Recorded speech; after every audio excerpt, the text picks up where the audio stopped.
Isang pinagpalang umaga ulit mga kapatid. Muli narito po ako para mag-share ng salita ng ating Diyos.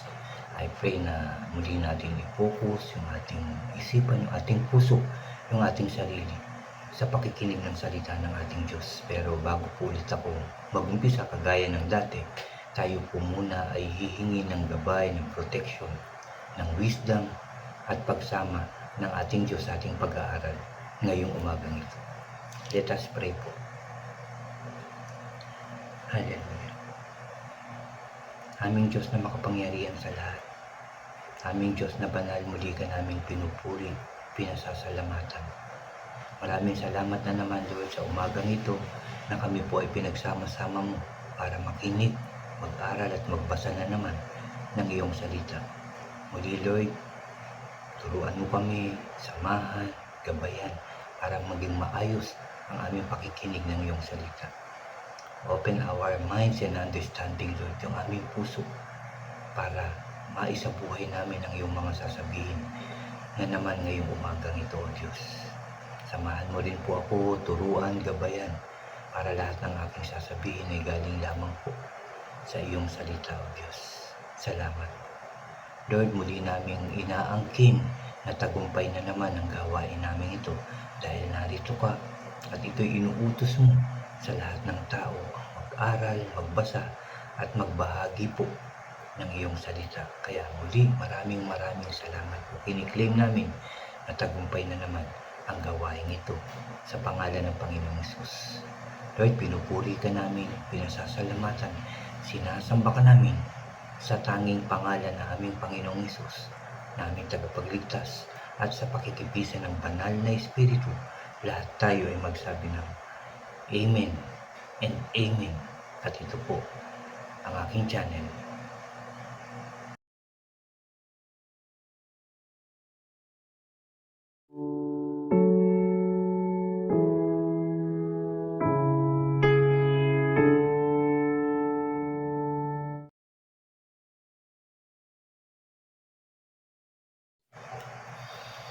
Hello po ulit mga kapatid, ulitin ko lang isang pinagpalang umaga na naman po sa ating lahat mga kapatid.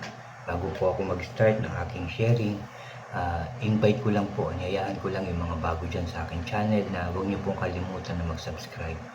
Paki-like and share niyo po ang aking mga videos at paki-click din po ang notification bell para lagi po kayong updated sa mga bago at iba ko pa pong i-upload. Salamat mga kapatid, salamat. Mga kapatid, ang aking sharing ay dito pa rin sa Acts chapter 13 po. At nagpatuloy po ito sa itong kwentong ito, nagpatuloy sila Apostol Paul, Barnabas at yung iba nilang kasama sa paglalakbay. Nakarating nga po sila doon sa Cyprus at dito sa Antioch. Nakarating sila at patuloy silang nangaral ng salita ng ating Diyos. Dito marami silang itinuro, marami silang isinare na salita ng ating Diyos about sa gospel, about sa Panginoong Hesus. Narito rin yung aking isi-share ngayon dito sa verse 23 at 24. Bago po yan, dito po ay pumunta ulit sila Paul sa sinagoga at naupo. Nakinig sila ng pagbasa ng law ni Moses at iba pang mga sulat ng mga propeta. At ayun nga, at sinabihan sila Paul na sabi rito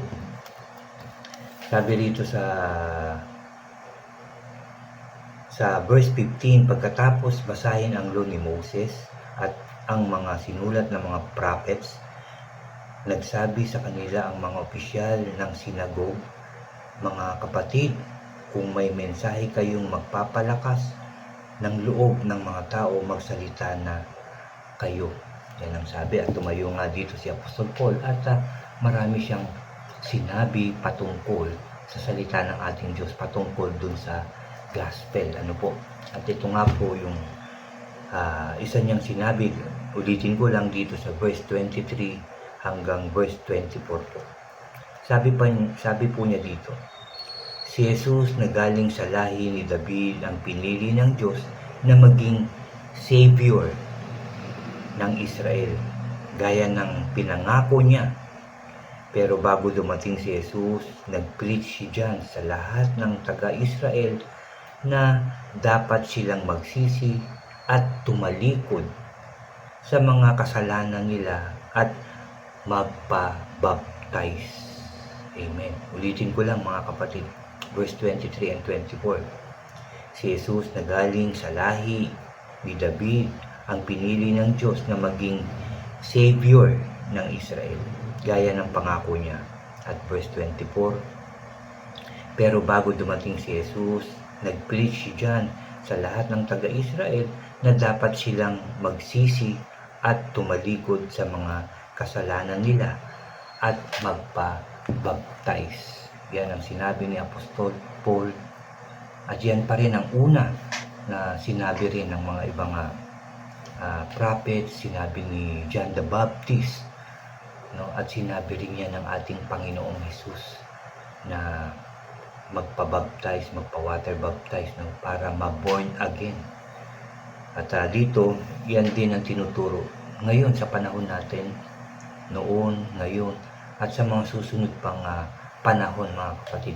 Yan pa rin ang ipipreach, yan pa rin ang ituturo, yan pa rin ang sasabihin ng mga lingkod ng ating Diyos. No? Wala pong mababago dyan, patuloy yan na maraming magsishare ng patungkol dyan dahil yan ay galing sa Biblia, galing yan sa salita ng ating Diyos, kaya magpapatuloy yan. Kahit ako, ito rin ang gusto kong i-share sa inyo ngayon, at kahit kayo, darating din yung time, at kahit siguro mamaya, after nyong mapakinggan ito, after nyong mapanood ito, sigurado ko i-share nyo rin ito sa inyong mga mahal sa buhay at sa ibang tao ang magpabaptize. Una, magsisi sa lahat ng nagawang pagkakasala, pagsisihan, ihingi ng tawad ito sa Diyos, at magpabaptize po tayo. Yan po ang inuutos sa atin para malinis tayo. Ano po? Hindi lang physically malinis, kundi spiritually tayo ay malinis at ma-born again, ipanganak muli. Wala na yung dating pagkatao, ako, mawala na yung dating pamumuhay, wala na yung dating OG, at ngayon ay Brother OG na po yung ginawa no, dun sa pagkakalinis, dun sa water baptize na ginawa sa akin. Naging Bro OG na po, hindi na yung dating OG na namumuhay noon na hindi maganda sa paningin ng ating Diyos. At ganun din yung mga na water baptize na po na mga tao na hindi na sila yung dating tao na yun, kundi binago na, nilinis na ng ating Diyos. Sabi nga, binihisan na ng bago at malinis na pagkatao yung mga taong nagpa-baptize. Ano po? Kasi yun nga talagang tinuturo na pagsisihan muna natin ang lahat ng ating mga kasalanan. Tanggapin natin, aminin natin na tayo'y makasalanan at humingi ng tawad. Pagsisihan ito at tanggapin ang ating Panginoong Hesus bilang tagapagligtas. Dahil sinabi dito sa Biblia na pinili talaga ang Panginoong Hesus para maging Savior, maging tagapagligtas. Hindi lang ng mga Israelites, kundi ng lahat ng tao. Kasi hindi lang naman sa mga Israelita pinahayag ang salita ng ating Diyos at yung gospel, kundi sa mga Gentiles, sa mga hintil, na kagaya nating hindi mga Hudyo. No, ipinreach din yan, itinuro din yan, pinapaalala din yan sa atin na tayo ay magsisi sa ating mga kasalanan, tanggapin ang Panginoong Hesus bilang tagapagligtas, at tayo ay magpabaptize. Ano po? At siyempre, hindi lang basta yun ang gagawin natin. Dapat yung ginawa natin yun, nang marinig natin yung Word of God na yan, pumasok sa puso natin, isinabuhay natin, nagsisi tayo, nagpabaptize tayo. Dapat talagang bago na tayo. Yun na yung makikita sa atin. Hindi na yung dating ginagawa natin hindi maganda sa paningin ng Diyos, kundi bago na. Para masabi ng mga tao na ang laki ng pinagbago ng taong simula nang yan ay makakilala sa Diyos, magpabaptize, naging maayos na yung pamumuhay niya. Di ba po? Marami tayong maiengganyo. Maraming mai-encourage na bago ang buhay natin. At marami rin magsasabi na kami rin gusto rin namin makilala ang Diyos. Gusto rin namin malaman ang gospel. Gusto rin namin magpabaptize. So, mauumpisahan natin silang ma-share ng Word of God dahil yun naman ang tinuturo ng ating Diyos sa atin. Mag-share. After nila mag-share, patanggapin natin sila na aminin nila na sila ay makasalanan. Pagsisihan ng mga kasalanan, tanggapin ng Panginoong Hesus bilang Hari, Panginoon at tagapagligtas ng kanilang buhay, at hilingin nila sa Diyos na ipanalangin na isulat yung kanilang pangalan sa aklat ng buhay at magpabaptize. Tapos patuloy ng lumakad sa kabutihan, sa tama, sa kaayusan. Doon na tayo mamumuhay. Siyempre, hindi natin yan basta magagawa. Hindi natin yan kaya nang tayo lang mag-isa. Hihingi tayo ng tulong sa ating Diyos na tayo ay turuan, gabayan, proteksyonan, liwanagin yung puso't isipan, na matuto na tayong magmahal, magpakumbaba at magpatawad. Yan yung lagi natin hihilingin, pati yung hilingin natin sa Diyos yung dagdagan yung ating pananampalataya. Araw-araw tayong hihingi na dagdagan yung pananampalataya natin para lumaki yung ating pananampalataya sa Diyos at makikita natin na tunay na nga na tayo ay binago na ng Diyos. Wala na lahat, nilinis na. Ibig sabihin wala na lahat, yung wala na yung samaan ng loob palagi, yung galit, yung tampo, even yung kayabangan, pagsisinungaling, yung katamaran. Aalisin yan, babaguhin yan ng ating Diyos dahan-dahan. Kasi nga lagi natin hihingin yan sa Diyos na alisin yung mga hindi maganda sa ating buhay. Alisin yung mga hindi maganda sa kanyang paningin. Yan ang hihilingin natin sa Diyos para makapagpatuloy tayo ng maayos sa ating pamumuhay doon sa kagustuhan ng Diyos na ating pamumuhay at para magawa na ng Diyos yung kanyang plano sa ating buhay. Alam po natin kung anong plano ng ating Diyos, di ba po? Yung for I know the plans I have for you. Yan ang sabi ng Diyos. Plans to give you hope, di ba po? In the future. Yun yung mga gusto niya. Ayaw niya tayong maghirap. Gusto niya mag-prosper tayo. Ayaw niya tayong masaktan. Yung gusto niya meron tayo laging pag-asa sa ating mga buhay, mga kapatid. Yun ang plano talaga ng ating Diyos sa atin. Kaya lang, hindi ito magawa ng Diyos. Dahil nga, mas ginugusto natin yung plano natin. Hindi yung plano ng Diyos. Mas gusto natin gawin yung gusto natin. Mas gusto natin dumaan dun sa gusto natin. Hindi dun sa daan na gusto ng Diyos na daanan natin. Kaya hindi po magawa. Hindi natin matanggap yung plano ng ating Diyos. Dahil na rin sa atin. Pero yun nga, kung tayo, kagaya nitong ating binasa, kung tayo ay magsisisi sa ating mga kasalanan, magbabalik loob sa Diyos, magpapabaptize, magagawa na yun. Kasi mas gugustuhin na natin yung plano ng ating Diyos. Mas gugustuhin na natin na tuparin yung mga salita ng Diyos para makuha na natin, para matanggap na natin yung mga pangako ng ating Diyos sa ating mga buhay. At hindi lang sa ating buhay, sa buhay din ng ating pamilya. Matatanggap natin yun dahil yun ang pangako ng Diyos. Inaantay lang ng Diyos na tayo lumapit sa Kanya, humingi tayo sa Kanya, at siguradong ipagkakaloob ng Diyos ito sa atin. Tandaan po natin mga kapatid, laging nag-aantay ang Diyos sa atin. Lagi niya tayong inaantay, lagi niya tayong tinitignan na tayo ay lumapit sa Kanya. Alam niyo, sa tuwing tayo nagpe-pray, sa tuwing iniiyak natin yung ating mga problema, yung ating pinagdadaanan, sa tuwing humihingi tayo ng merong pagpapakumbaba sa Diyos, paggalang sa Diyos. Alam niyo ba, libu-libong anghel na natutuwa at pati ang Diyos natutuwa sa atin. Dahil nakita niya na tayo ay lumapit na sa Kanya. Nakita niya na tayo ay nagtitiwala na sa Kanya. Na tayo ay magbabalik loob na sa Kanya. Yun ang Kanyang ikinatutuwa. Alam niyo, pag lumapit na tayo sa Kanya, na galing sa puso.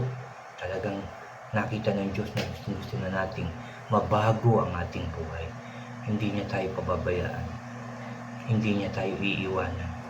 Lagi niya tayong aalalayan.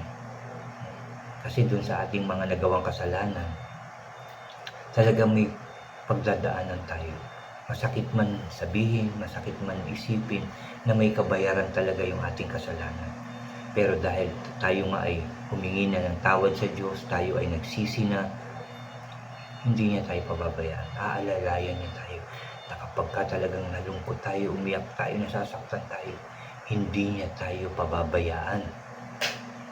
Dahil nakita niya na yung puso natin at unti-unti aayusin niya ang lahat. Tutulungan niya tayo, babaguhin niya tayo at makikita natin isang araw.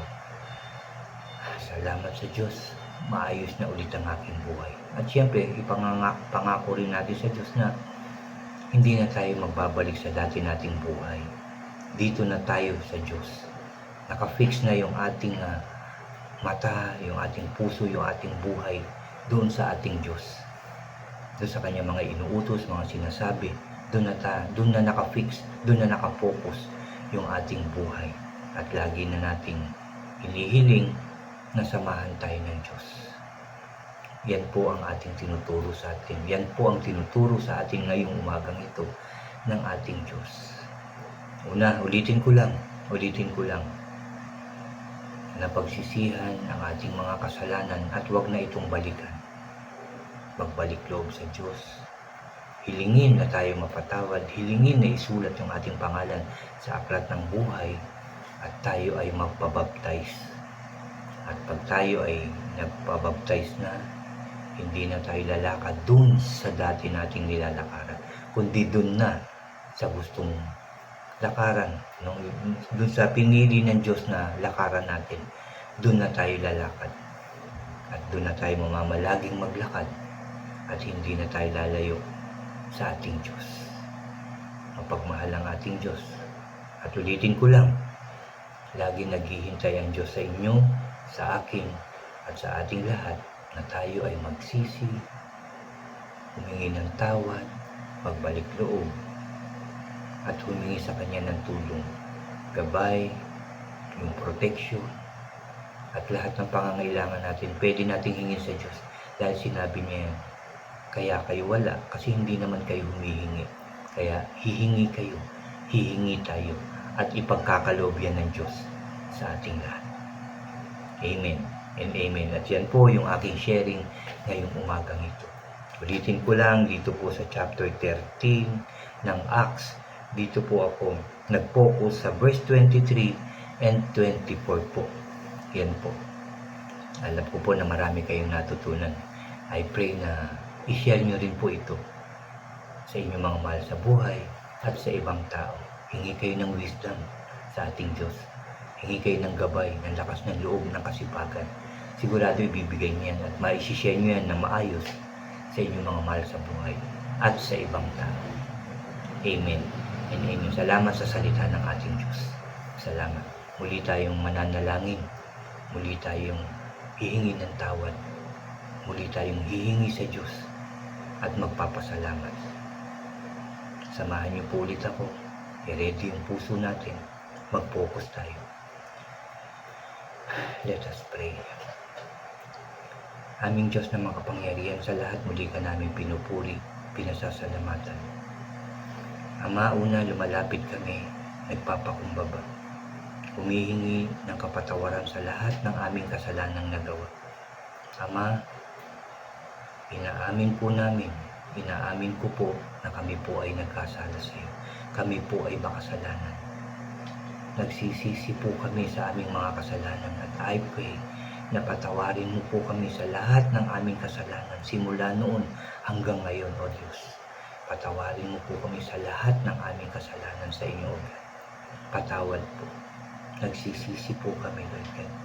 Nagsisisi po kami na. And I pray, Lord God, na muli mo kaming samahan, gabayan, alalayan, Lord God. Dahil talagang may kabayaran yung aming mga nagawang kasalanan. Pero naniniwala po ako na hindi mo kami pababayaan. Aalalayan mo kami, hahawakan mo kami, Lord God. Iayakapin mo kami sa tuwing kami iiyak, sa tuwing kami malulungkot at nahihirapan. Hindi mo kami pababayaan. Kaya Lord, nagbabalik loob kami sa iyo, Lord God. I pray na tanggapin mo po kaming lahat sa aming pagbabalik loob, Lord. And I pray na ibigay mo po yung pagkakataon sa mga taong nagsisi, nagbalik loob sa iyo na mabaptize sa pangalan ng Panginoong Jesus upang maging karapat-dapat kami sa iyo, God.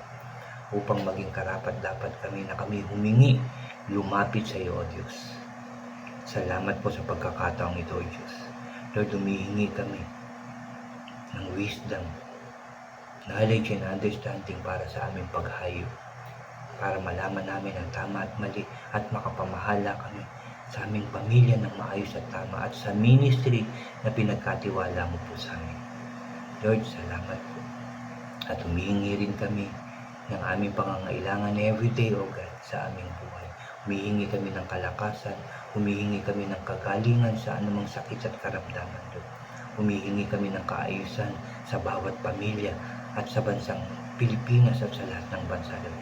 Kaayusan, kasiyahan, kapayapaan, kasaganahan at katagumpayan nawa ang ipagkaloob mo sa amin, Lord God, at sa bawat bansa. Salamat po, Lord, dahil naniniwala kami na naririnig mo po ang aming panalangin dahil lagi mong inaantay na kami ay lumapit sa iyo, na kami ay humingi sa iyo, Lord God. And I pray, Lord God, we pray na isulat mo po ang aming pangalan sa aklat ng buhay. Salamat po. Salamat sa katagumpayan ng aming gawain ito. Salamat sa panalangin ito, Lord God. Salamat dahil tinugon mo na ang aming panalangin ito sa pangalan ng Panginoong Jesus. Salamat po. Salamat po. Muli, Lord, thank you for all the blessings, guidance, and protection sa aming lahat. Salamat po sa iyong pagmamahal. Salamat po sa iyong kabutihan, O Diyos. Salamat sa pagpapala, Lord God. Salamat sa pagpapatawad mo sa amin. Salamat sa lahat, Lord. Salamat po. Salamat po. Salamat. Muli ka namin pinupuri, pinasasalamatan, sinasamba ka namin sa tanging pangalan na aming Panginoong Hesus, na aming tagapagligtas, at sa pakikipisan ng banal na Espiritu. Sa tanging pangalan ng aming Panginoong Hesus, lahat tayo ay magsabi ng Amen, Amen, and Amen po. Amen, Amen, and Amen. Amen. Narinig niyo ng Diyos ang ating dasal. Tanggapin niyo na. Ibibigay niya na sa inyo ang inyong hinihingi. God bless po sa inyong lahat at God bless po sa ating lahat.